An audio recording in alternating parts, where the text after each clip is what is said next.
رسول اللہ صلی اللہ علیہ وآلہ وسلم کی پیاری پیاری حدیث مبارکہ۔ Make sure you like and subscribe to my channel for more hadiths. بن ابی رباح نے خبر دی، انہیں صفوان بن یعلی نے، ان کو یعلی بن امیہ رضی اللہ عنہ نے، انہوں نے کہا کہ میں نبی کریم صلی اللہ علیہ وسلم کے ساتھ جیش اسرا غزوہ تبوک میں گیا تھا۔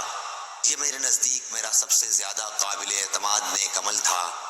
میرے ساتھ ایک مزدور بھی تھا۔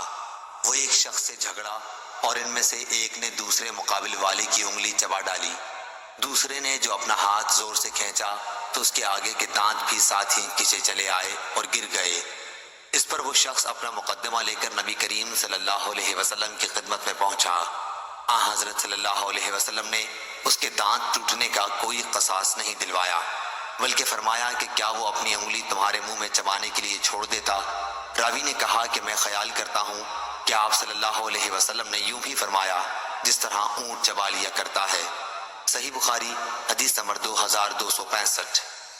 اللہ تعالیٰ اس کے چہرے کو روشن کرے جو حدیث مبارکہ سن کر آگے پہنچائے۔